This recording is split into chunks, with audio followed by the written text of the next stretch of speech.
in the remote outskirts of Lexington, Kentucky. During the chilling winter of 1847, a forgotten building sat cloaked in ivy and shadow, known only to locals as the Medical Institute. It was founded by the infamous Dr. Cornelius Sullivan, a man once celebrated as a pioneering medical genius. However, whispers had long haunted his name. Rumors of patients who entered his institute but were never seen again, of screams that echoed at night, and of strange, flickering lights through the high-arched windows. The townspeople knew something was deeply wrong, but no one dared step inside. Dr. Sullivan had become obsessed with the idea of transcending death, believing the human body could be altered, even improved, through grotesque experimentation. Disfigured corpses were frequently discovered buried shallowly in the surrounding woods, stitched together with animal parts, their organs removed and replaced with unknown instruments. He used orphans, vagrants, and even mentally ill patients as his subjects, luring them in with promises of treatment and shelter. Once inside, they were never allowed to leave. It's said the walls of the institute were soundproofed, not for privacy, but to muffle the horrific cries of those undergoing his surgical abominations.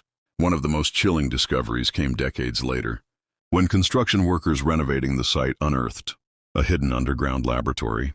Inside were surgical tools encrusted with dried blood, primitive electroshock devices, and hundreds of handwritten journals by Dr. Sullivan. These journals detailed each failed experiment in disturbing clarity, his attempts to reanimate severed limbs, transfer memories between brains, and fuse animals with humans. The most terrifying entry was dated December 16, 1847, describing a subject who had survived multiple procedures and had become something else, stronger, faster, and utterly void of emotion. What happened to that subject remains a mystery. Some believe it escaped and continues to haunt the forests of Kentucky. Others say Dr. Sullivan was consumed by his own creation, his body never found. The institute was eventually burned to the ground by terrified locals.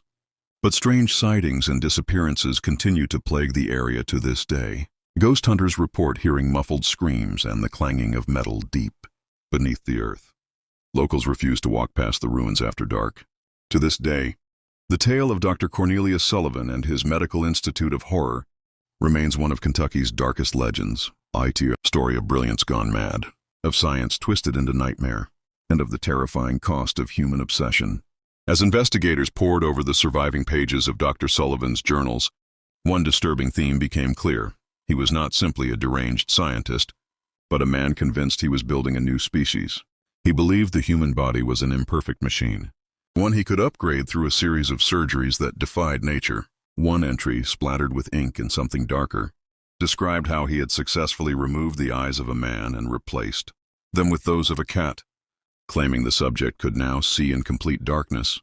Another spoke of a woman whose spine he reinforced with iron rods, only to render her paralyzed yet conscious forever. He kept her alive in a locked room, naming her Specimen 11. Her wails, he noted coldly, were interfering with progress. Survivors? There are only rumors, if any survived at all. In 1872, nearly 25 years after the institute was burned, a disoriented man was found wandering the woods nearby.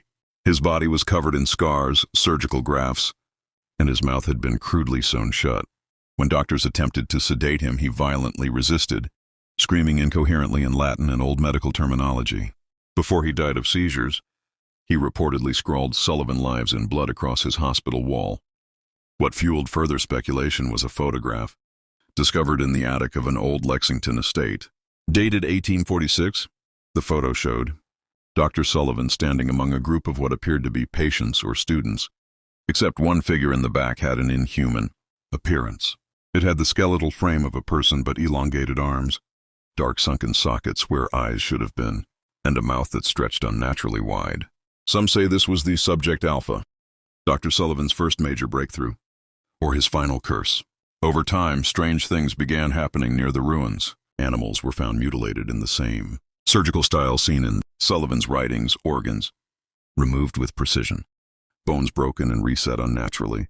Locals began hearing distant mechanical buzzing and faint screams beneath their feet.